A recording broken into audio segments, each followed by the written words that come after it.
Salut les turfeuses, salut les turfeurs. Bienvenue pour un nouveau pronostic de Benoît Requin. Merci pour vos likes, pour vos commentaires. N'hésitez pas à vous abonner pour recevoir tous mes pronostics tous les jours. Ok, place au pronostic du Quintet du samedi 1er février. Direction Paris-Vincennes pour le prix de la Gironde. 3 attelés, 2850 mètres, 16 partants, réunion 1, course 3. Donc le départ est prévu à 15h15, 56 000 €. Corde à gauche, donc sur la grande piste, donc c'est la Cendrée, pour 7, 8 et 9 ans, n'ayant pas gagné 315 000 €. Il y aura un recul de 25 mètres à partir de 179 000 €. Le proverbe du jour, il ne faut pas aller par 4 chemins. Eh oui. Ok, on commence avec le numéro 1.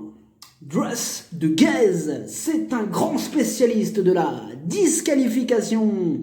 Ses 5 dernières courses, 4 fois disqualifié. Lui, vraiment, il donne mal à la tête.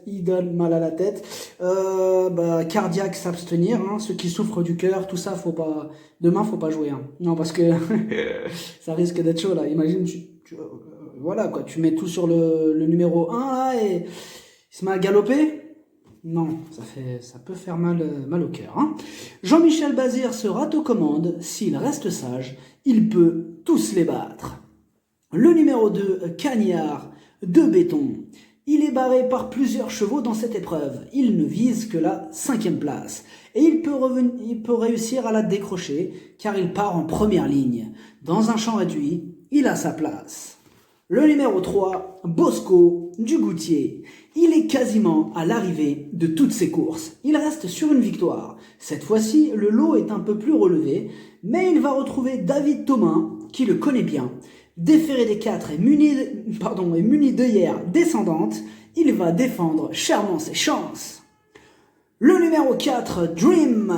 Il n'a plus à faire ses preuves à ce niveau de compétition. Son défaut, c'est qu'il n'est pas régulier. Il ne répète pas toujours ses bonnes sorties et comme d'habitude avec lui, ce sera tout ou rien. Le numéro 5, Dino, du Riley. Ses dernières sorties ne sont pas éblouissantes et sans en faire une totale impossibilité, il y a d'autres chevaux qui nous présentent de plus solides garanties. Il intéressera les amateurs de champ réduit. Le numéro 6, Bohème, de Juillet. La régularité ne fait pas partie de ses qualités et à ce niveau, elle n'a pas beaucoup de marge. Il lui faudrait un parcours sur mesure pour espérer intégrer la bonne combinaison, mais grosse méfiance quand même. Eh oui. Donc elle aussi en bout de combinaison, pourquoi pas, avec une bonne petite cote, elle devrait avoir une bonne cote cette Bohème de Juillet. Le numéro 7, Cabernet, en 9 courses, une seule fois à l'arrivée. Il fait face à un engagement correct et il sera confié à Eric Raffin, quitte ou double. Le numéro 8, Carré Noir, il est archi régulier, il est à l'arrivée de toutes ses courses ces derniers temps. Confié à Mathieu Abrivard, rien ne s'oppose à une nouvelle belle performance. Le numéro 9, Bingo, de Cossé. Il reste sur des sorties en demi-teinte. Dans ce quintet, plusieurs chevaux lui barrent la route. Il va tenter de profiter de la moindre défaillance des chevaux en vue pour accrocher une place en bout de combinaison. Le numéro 10, Dexter, Château. Il est en retard de gain et il reste sur 2 victoires. Il a largement les moyens d'en faire souffrir plus d'un. Il va devoir rendre 25 mètres, mais sa place est à l'arrivée. Le numéro 11, Colorado Blue. Il enchaîne les échecs, il doit rendre la distance et il garde ses chaussures. Ce serait une surprise de taille de le voir à l'arrivée, simple outsider. Le numéro 12, Bora Bora Gel.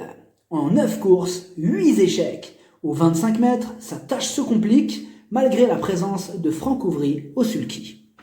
Le numéro 13, Citizen Kane. Ses 2 dernières sorties sont bonnes. Il a enfin retrouvé la forme. Même s'il n'est pas encore à 100% de ses capacités, il sera déféré des 4 et piloté par Björn Goop. C'est une surprise possible. Le numéro 14, Brasil, de Bailly. Ses 5 dernières courses, 5 échecs. Aux 25 mètres, il aura fort à faire et on a surtout besoin qu'il nous rassure avant de lui refaire confiance. Le numéro 15, candidat d'Ortige. Il manque d'entraînement. Il va avoir besoin, de plusieurs parcours dans les jambes avant de redevenir compétitif. Je l'écarte. Le numéro 16, Cyriel d'Atome. Il redescend de catégorie. C'est le plus riche de la course. Il va tenter, avec l'aide de Magic Nivar, de remettre les pendules à l'heure. Aux 25 mètres, il n'aura pas le droit à l'erreur, mais sur sa classe, on doit vraiment s'en méfier.